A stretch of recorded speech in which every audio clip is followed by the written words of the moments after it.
Boa noite a todos. Achamos importante trabalhar hoje o tema sobre em torno da família, à luz da doutrina espírita. Por que falamos à luz da doutrina espírita? Não é só porque estamos numa casa espírita, obviamente, mas porque a doutrina espírita analisa o fato, levando em consideração não somente a existência presente, mas e principalmente as existências anteriores.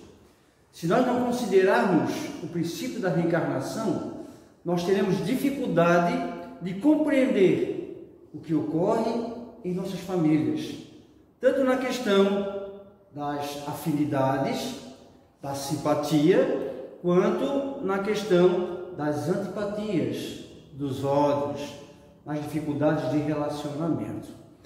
Porque quase sempre nós também precisamos considerar as nossas deficiências morais, porque os relacionamentos não são somente dificultosos por conta do passado. Também há as nossas dificuldades mesmo, há as nossas paixões inferiores, mas o passado se reflete no presente, e é nesse ponto que a gente deseja também colocar. Assim como também a doutrina espírita nos ensina a analisar o presente e a perspectiva do futuro. Quando falamos da perspectiva do futuro, nos referimos à vivência do presente, muitas vezes tendo um esforço maior por abrir mão do orgulho, da vaidade, da ambição, porque visamos o futuro. Quando nós enxergamos esse futuro e sabemos que lá na frente colheremos o que estamos plantando agora, a gente planta com mais cuidado. A gente prepara a terra com mais cuidado. A gente semeia de forma diferente, porque a gente já está esperando um resultado mais à frente. Resultado este que poderá ser muito positivo, como poderá ser de muita dificuldade, dependendo de nós. Mas para falar de família, nós sempre precisamos recorrer ao Evangelho segundo o Espiritismo, particularmente no capítulo 14, uma passagem de Jesus. Porque lá o Mestre já propõe um estudo sobre a família, já propõe uma reflexão sobre família. Ele estava na casa de um de seus seguidores, um dos discípulos, e a casa estava cheia. Por quê? Haviam ali muitas pessoas interessadas nos ensinamentos de Jesus, alguns até interessados em curas, o que era natural, mas a grande maioria ali estava ligada à mensagem nova, a mensagem que liberta, a mensagem da esperança, que era a mensagem do Cristo. Só a presença do Cristo já transformava as criaturas. Estar com o Mestre Jesus era algo maravilhoso, fantástico, segundo o relato daqueles que conviveram, estão aí espalhados pelas obras, os mais diversos exemplos daqueles que conviveram com o Mestre. Então ali estava um número considerável de pessoas naquela casa, e Jesus estava ministrando os ensinamentos, e de repente alguém bate a porta, e alguém que estava ali foi atender a porta. Então, chegando lá, abriu a porta, era a mãe de Jesus, era Maria. Maria e os irmãos estavam à procura do Mestre. Por quê? Porque era comum que Jesus ficasse longe de casa por um longo período. Imagine, naquela época, o Mestre percorria as várias cidades, ainda que próximas, mas demandava um tempo, ora caminhando mesmo, ora em um animal, sobre um animal, mas ele demorava muito as viagens. Então era comum que ele ficasse 2 dias na casa de um dos discípulos, depois ia para outra cidade, ficava na casa de outra pessoa, e assim o Mestre ficava longe de casa. E Maria, como mãe zelosa, estava sempre preocupada. Então ela soube que Jesus estaria ali, foi procurar o filho, foi procurar o Mestre. E então foi essa pessoa que atendeu a porta, foi até a reunião, o centro da reunião, advertiu Jesus: Senhor, a tua mãe e os teus irmãos estão lá fora, estão lá fora, te chamam. E então Jesus olhou tranquilamente, de forma serena. Ele faz aquela pergunta que ficou conhecida, que está registrada nos Evangelhos do Novo Testamento. As pessoas assustaram porque ele levou um certo tempo para responder, para falar. E aí ele pergunta assim, ó, quem é minha mãe? Quem são os meus irmãos? Estranho isso. Maria, a sua própria mãe, estava apenas lhe chamando. E ele pergunta às pessoas ali, quem é minha mãe? Quem são os meus irmãos? Imagino que passou na cabeça das pessoas que ali estavam presentes. Ficou um silêncio. E Jesus então completou, aqui está a minha verdadeira família. Pois todo aquele que faz a vontade de meu Pai que está nos céus, esse é minha mãe, esses são os meus irmãos. Óbvio que naquele primeiro momento ficou difícil para eles assimilar o que Jesus queria dizer. É preciso levar em conta que o mestre não perdia oportunidade nenhuma para dar o ensinamento. Ele já havia sido interrompido antes. Ele estava ministrando e vem alguém e lhe interrompe. No momento que interrompe, aquele ensinamento ficou paralisado naquele instante.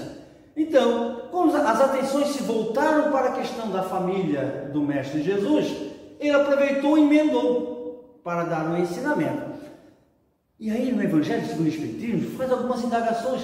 Mas por que será que Jesus agiu assim? Será que ele não tinha tanto sentimento assim para com a sua mãe? Ele estaria desprezando a sua própria mãe, considerando que ele poderia estar longe de casa há muito tempo, a mãe preocupada, com saudades. Não seria natural que a mãe fosse atrás do filho, ainda que interrompesse uma reunião importante? Por que Jesus a trataria daquela maneira? Se nós formos buscar a história, nós vamos perceber que Jesus amava profundamente Maria, sua mãe, como amava todas as pessoas, espírito puro, para o nosso entendimento. Ele amava a todos. Nós sabemos que entre Jesus e Maria havia uma afinidade muito grande. Essa afinidade era recíproca, era entre Maria e Jesus para Maria. Então ninguém poderia contestar o sentimento de filho para com a mãe, na questão de Jesus e Maria. Quanto aos irmãos, há que se fazer uma ressalva. Mas também, antes de falar sobre os irmãos, queremos considerar o que está no Evangelho, na explicação do Evangelho segundo o Espiritismo, que Maria, sendo um espírito de uma certa envergadura naquela encarnação, para ter recebido a missão de ser mãe de Jesus, teria que ser um espírito de uma certa envergadura. Ela predominava nela a solicitude maternal, mas ela não tinha a noção exata da missão de Jesus.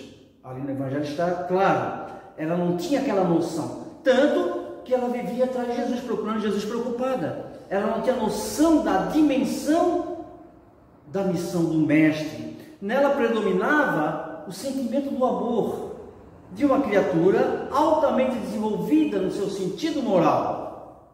Mas ela não tinha noção, tanto que não seguiu Jesus, os passos de Jesus. Depois ela vai fazer um trabalho, mais tarde ela vai fazer um trabalho enorme, podemos elaborar uma palestra só para falar nisso. Um trabalho enorme junto à pobreza, aos doentes, mas naquele momento do Mestre, ela não seguiu. Mas isso não importa, o que importa é ela como ser humano que era, uma criatura extraordinária. Quanto aos irmãos, portanto, de Jesus, nós sabemos que eram irmãos de Jesus, filhos de José, do primeiro relacionamento, só para a gente sintonizar a história. Então, eles não eram espíritos simpáticos a Jesus. Eles, muitas vezes, não entendiam a missão de Jesus, achavam que Jesus era um louco, e até achamos natural isso. Por quê? Porque eram espíritos muito inferiores. E, de certa forma, Jesus desafiava o poder constituído da época. Ora, quantas vezes Jesus desmascarou a hipocrisia dos sacerdotes, dos saduceus, dos integrantes do templo? Quantas vezes Jesus desmascarou em várias oportunidades,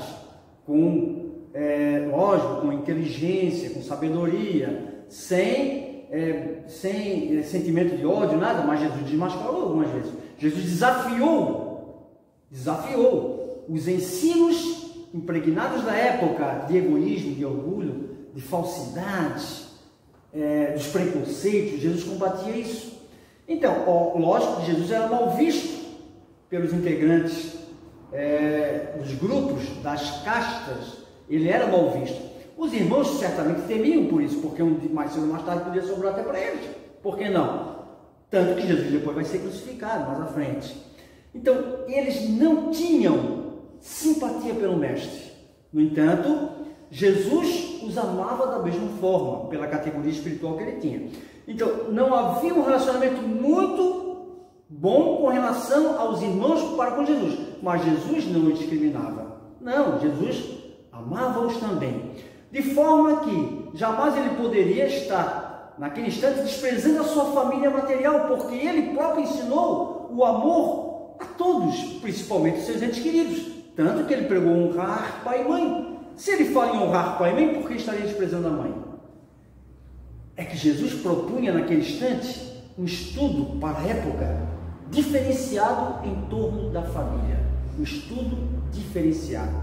Ele quis aproveitar, já que ele havia sido interrompido, a presença da família material, da família consanguínea. Portanto, quis demonstrar naquele instante a presença da família material para dizer às criaturas que nós somos espíritos imortais, que temporariamente formamos famílias consanguíneas na Terra, mas que os laços de família verdadeiramente transcendem aos laços consanguíneos. O que Jesus quis dizer? Ele quis dizer que nós pertencemos, nesse momento encarnados, a dois tipos de famílias, ou dois tipos de parentela, a parentela corporal e a parentela espiritual. Ele quis dizer, aqui está a minha verdadeira família, referindo-se àqueles que estavam reunidos naquele instante, sob objetivos superiores, objetivos idênticos. Eram as famílias ligadas, portanto, a família ligada pelos laços espirituais. Aqui está a minha verdadeira família, porque era ligada pelos laços do sentimento, da simpatia, dos ensinos superiores. Portanto, lá no Evangelho, já na explicação do Evangelho, os Espíritos vão dizer que nós, portanto, temos duas famílias ligadas pelo sangue e as famílias ligadas pelos laços do Espírito. Ora, reencarnando, portanto, na Terra, nós poderemos ter na família consanguínea integrantes ligados à família espiritual. Porque a família consanguínea, ela é temporária. Ela dura uma existência. A família espiritual, ela perdura por longos e milhares de anos e poderá perdurar sempre, se os objetivos entre elas superiores permanecerem, os laços da simpatia, os laços do amor, os laços da solidariedade, enfim, são os laços espirituais, é o sentimento do amor verdadeiro, porque na Terra, entre nós encarnados, muitas vezes amamos por um certo tipo de interesse, e na verdade não é amor, é um interesse, mas quando amamos como almas, como espíritos que somos, é esse amor que nos une verdadeiramente. Então são os laços espirituais. Emmanuel vai colocar em várias obras. No livro Consolador, particularmente, que é um livro de perguntas e respostas, ele fala que no plano espiritual nós formamos famílias de um número incontável. As famílias espirituais, elas são formadas, gente, no plano espiritual. Lá permanecemos ligados por um longo período e volta e meia reencarnamos na Terra. Esses ligados pelos laços da alma. Então, o que o Mestre quis nos alertar? Porque quando a gente reencarna, poderão vir na nossa família espíritos ligados a essa família espiritual, a esses sentimentos do amor, da solidariedade, sentimentos do coração poderão vir. Entes que conviveram conosco, que tivemos relações anteriores de grandes amizades, de sentimentos nobres, são os espíritos simpáticos a nós, aqueles que conviveram, aí a convivência foi positiva no passado, poderão estar na nossa família consanguínea. Mas também, e por isso falamos no início, que precisamos analisar os temas, particularmente hoje o tema da família, levando em conta a reencarnação, porque o objetivo nosso da encarnação, no caso sendo várias as reencarnações, o objetivo desta encarnação é dar mais um passo ao progresso. E não reencarnam somente na nossa família consanguínea os espíritos, portanto, ligados pelos laços da alma, mas também aqueles aos quais nós tivemos algum tipo de dificuldade. No livro SOS Família, de Divaldo Pereira Franco e Joana de Ângeles, ela vai falar sobre família e eu lembro um trecho que nos vem à mente. Ela coloca assim, retornam ao lar, não somente aqueles seres a quem amamos, senão aqueles outros que nós devemos ou que estamos em dívida. Olha que interessante.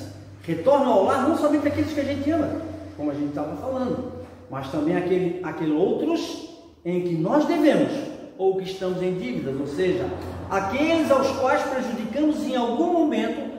E lógico, gente, se nós analisarmos a nossa encarnação hoje, nós temos tanta dificuldade em relacionamento, nós temos tantas dificuldades ainda em trabalhar o sentido moral em nós. Imagine as reencarnações anteriores, com maior dificuldade. Quantas pessoas pisamos ao longo do caminho, quantas pessoas nos magoamos, quantas atingimos diretamente. Isso ficou marcado. Quando um espírito prejudica outro, tanto faz no plano espiritual, no plano material, quando nós cometemos faltas graves uns para com os outros, em que não haja o perdão, haverá um vínculo. Haverá um vínculo. Esse vínculo entre nós e aquele que nós prejudicamos, se nós prejudicamos e ele não nos perdoou, ou se ele nos prejudicou e nós não perdoamos, estaremos ligados no universo. Estaremos ligados também. Onde nós nos encontrarmos, vamos nos ressentir, porque o mal precisa ser apagado pelo esforço daquele que participou da prática desse mal. Nada desaparece no universo, gente. Os nossos pensamentos, eles não desaparecem, estão aí, estão no ar. Tudo aquilo que a gente pensa, as ideias que a gente formula, os sentimentos que alimentamos, nada se perde. Por isso é que a nossa atmosfera fluídica é do jeito que é. Se nós formos a um planeta mais adiantado, a atmosfera fluídica será diferente, porque ela é o resultado dos pensamentos daqueles em torno daquele órgão mais elevado. Se na Terra os sentimentos são próximos ainda da ignorância, do ódio, do orgulho, da vaidade, os pensamentos em torno dessas dificuldades, é óbvio que a atmosfera fluídica será pesada, dificultosa, sentiremos algo diferente no ar. É como se o ar não tivesse puro. Na verdade é o fluido. O fluido não é puro, então nós nos ressentimos. Daí então, uma necessidade de reparação. Esse é um dos objetivos da encarnação. Reencarnar, o objetivo maior é o progresso. O objetivo maior é o aprendizado. Tanto o desenvolvimento da inteligência quanto do moral. Esse é o objetivo central. A par desse objetivo maior, um dos objetivos é também a reparação. Daí o mundo ser um mundo de expiações e provas. Vejam como as informações elas se fecham, elas se encaixam. Mundo de expiações e provas. Daí eu preciso passar por provas e eu preciso passar por expiações. A expiação da reparação. Aí a gente olha agora para dentro da nossa casa, sobretudo quando a família é numerosa, e eu mais do que nunca, porque mora minha irmã numa casa na frente, mora meu pai com uma casa grande no meio, e moro eu numa casa atrás e outra irmã na outra casa. Imagina esse povo todo convivendo junto. Se não fosse espírito, é uma tragédia. E sendo espírita, de vez em quando já dá um perrenguezinho. E não sendo espírita, então não tinha como. Família numerosa mesmo. A polícia esse dia passou lá perto de casa, pensou que era festa. Não, é que mora todo mundo aqui mesmo, não é festa não. É que mora todo mundo aqui. Então, gente, o que a gente percebe? Uma família numerosa, nós vamos perceber a reencarnação de vários tipos de personalidades diferentes. Uns que gostam mais dos outros, outros que não gostam tanto daquele, aquele que odeia o outro. Imagine se conviver tudo junto. Nossa, é um esforço contínuo de se melhorar. É uma escola maravilhosa, o lar. Porque o lar é o laboratório, gente, onde nós aprendemos a manipular os sentimentos. O lar é um laboratório. E falamos do lar, não falo de casa, eu falo do lar. Por quê? Porque nos vem à mente também, no SOS Família, mais uma vez uma obra extraordinária, onde Joana de Anjos vai dizer, a casa, gente, a casa é a argamassa, a casa é a cobertura, a casa são os móveis, o lar é diferente. O lar é a renúncia, o lar é a luta diária da vivência de bons sentimentos, é a luta constante. O lar é o espaço reservado àqueles que vão estar muito próximos e que precisam exercitar os sentimentos nobres. Por isso que lá em casa tem tanta dificuldade com fulano, ciclano, e agora como é que eu vou fazer?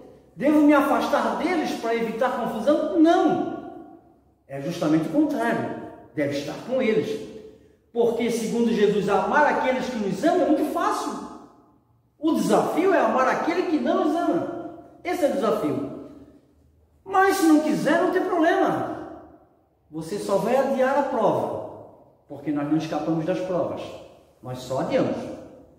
O problema de adiar uma prova é ter que passar por ela em situação mais complicada na frente. Então já é melhor agora. Se agora está difícil, lá na frente vai ser bem pior. Então não escape da prova não. Lute. Então na convivência familiar, agora eu compreendo por que um irmão não se dá com outro irmão. Percebam que há amigos nossos que não são parentes. Percebam, há amigos nossos que não são parentes. Parece que são mais irmãos do que os nossos irmãos consanguíneos. Às vezes diz, nossa, me identifico tanto com determinada pessoa, mas como é que pode? Parece que eu gosto mais dessa pessoa do que a minha irmã, do que o meu irmão consanguíneo. É porque o seu irmão consanguíneo não está ligado pelos laços da alma. É um espírito que veio por uma necessidade de evolução, às vezes até para ensinar você. Até para que você tenha a oportunidade de perdoá-lo, ou de você perdoá-lo, ou ele perdoar você. O estranho, entre aspas, foi o irmão de outras vidas, foi o pai ou uma mãe zelosa, por isso o laço da afinidade. A antipatia, ele é um dos sinais de dificuldade do passado, mas não é regra geral, porque a antipatia se dá no presente pela diversidade dos gostos, pela diversidade dos objetivos, por inveja, pode gerar antipatia também. Nós falamos daquela antipatia que já vem de longa... Você botou o olho para... Não fica a cara do fulano. Não. Eu sabia desde o começo, não é de confiança. A gente não faz esses comentários. A gente já sente no primeiro momento algo diferente. E aí convive e se confirma a dificuldade. Essa antipatia, gente, foi gerada no passado. Podem ter certeza. Essa que se configura no presente sem que nada de grave tenha acontecido, são as relações do passado. Então, o que o Cristo quis dizer? Nós temos as famílias ligadas pelos laços do corpo e as famílias ligadas pelos laços da alma. Entre Jesus e Maria eram integrantes da mesma família, da família espiritual, porque eles eram ligados pelo coração. Por que não? Eles eram ligados pelo coração. Quanto aos irmãos, por parte deles, não. Mas Maria ninguém pode contestar. A família corporal e a família espiritual. E aí os Espíritos vão dizer lá no Evangelho, não são os laços do sangue que criam os liames entre os Espíritos. Não são os laços consanguíneos, né? Os laços do corpo, que criam as relações entre os Espíritos. Não, porque o corpo procede do corpo, mas o Espírito não procede do Espírito. Por isso nós falamos no início, tem que levar em conta a reencarnação. O Espírito já existia antes da formação do corpo. Não é o Pai que cria o Espírito do Filho.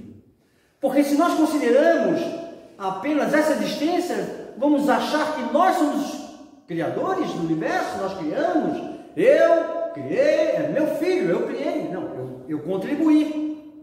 A ciência comprova que eu contribuí através da genética. Olha como é parecido com o pai, puxou a mãe, puxou fulano, puxou ciclano. Vejam a parecência física. A parecência física é o indício da contribuição do pai na questão da formação do corpo. Mas o espírito não. Ah, é tão inteligente quanto o pai, puxou o pai. Não. Ele é um espírito inteligente porque desenvolveu a sua inteligência. Mas por que o pai é tão inteligente e o filho também? Porque o pai é um espírito que desenvolveu inteligência e o filho também. Não se repassa a inteligência. Não, inteligência é um atributo da alma. Isso ao longo dos milênios nós vamos desenvolvendo a inteligência. Não é algo de agora. Alguns cientistas tentaram fazer com células, né? Tentaram juntar um cientista, os genes de um cientista, para fazer o ser perfeito. E então, eles procuraram entre os cientistas, através da união, né, in vitro, com duas criaturas muito inteligentes. Eis que nasceu, e a criança foi acompanhada, e era uma criança que demonstrou ser uma criança de pouca capacidade, de QI muito baixo. Eles ficaram, a ciência desistiu naquele momento da história, desistiu de fazer mais experiências. Por quê? Porque a inteligência do espírito, o espírito que veio reencarnar, que veio ser ligado à mãe, é um espírito que tem o seu histórico particular. O filho é tão mau caráter quanto o pai. Puxou o pai. Não puxou o pai. O pai exerce muita influência moral no filho nesse momento. Através da educação ele pode ajudar muito. Mas o caráter é da criatura. O caráter é do espírito. Lógico, a educação auxilia, transforma, ameniza o problema. Se é que vai haver um problema, a educação vai amenizar muito. Mas ninguém muda numa existência em poucos anos, ainda que bem educado. Se o espírito tem muitas dificuldades morais, não serão em alguns anos, que ele vai modificar o caráter completamente. Não queiram fazer esse tipo de cobrança, porque não é possível. Cada um tem o seu momento, o seu aprendizado, o seu esforço. Eduque o seu filho, mas não espere, faça a sua parte. Porque certamente, se ele se tornar um adulto que não absorveu nesse relacionamento familiar, se ele não absorveu a educação que você lhe deu, fique tranquilo, você cumpriu a sua parte, porque isso vai ficar registrado no subconsciente daquele filho, daquele espírito, vai ficar registrado. Quando ele estiver naquela fase do amadurecimento, que poderá até não se dar nessa existência, poderá se dar no plano espiritual, poderá se dar numa próxima existência, porque nada se perde em termos de conhecimento, em termos de amor que se dedica a alguém, nada se perde no universo, nada se perde, fica registrado. Quando esse espírito, que estará lá guardado a sementinha, desabrochar para a realidade espiritual, ele terá um alicerce, terá uma estrutura. Se nessa encarnação ele terá lembrança, se ele transformar-se depois de adulto, depois de mais velho, mudar, ele terá um recomeço, um início, e ele terá o alicerce da sua educação. Tanto que nas penitenciárias se ouve muitos relatos de criaturas que lá estão que dizem: ah, se nos meus 17 anos eu tivesse ouvido a minha mãe, ah, se nos meus 15 anos eu tivesse dado ouvido aos conselhos de meu pai. Vejam que ele gravou aos 14, 15, 10 anos de idade, na primeira infância, na adolescência, ele gravou. Ele tinha registrado. Por que ele se tornou um criminoso? Por iniciativa própria, do seu livre-arbítrio. Independente de influência, independente do meio social, ele tinha a razão e o livre-arbítrio. Ele optou pelo caminho do mal. Se os pais fizeram um bom trabalho, estarão isentos. Estarão isentos. Daí então o filho lembrar: ah, se eu tivesse feito isso. Então ele já tinha naquela época um registro positivo. A opção dele de praticar o mal foi apenas dele. Daí então, nós vamos encontrar nas nossas famílias algumas dificuldades. que poderão ser agravadas, e agora mais do que nunca, porque a gente está convivendo mais tempo juntos. Imagina, nós convivíamos com muito trabalho, muitos compromissos, e já tinha dificuldade. Agora estamos mais próximos por um tempo maior, a dificuldade aumentou. É ou não é? Mas podem ter a certeza que uma boa parte da dificuldade não está relacionada com o vídeo anterior. Não está relacionada, boa parte não está. É que nós temos que ter disciplina, nós temos que ter boa vontade, nós temos que ter tolerância, nós temos que compreender, nós temos que finalmente amar. Muitas vezes agravamos a situação pelo nosso jeito de ser, porque, finalizando com a fala de Emmanuel, que a disciplina faz a segunda natureza. A disciplina faz a segunda natureza. Ele quer dizer o seguinte: a primeira natureza é a nossa natureza perversa, são as nossas dificuldades, é o nosso dia a dia, do jeito que a gente acha que tem que ser. Mas então eu passo a implementar a disciplina.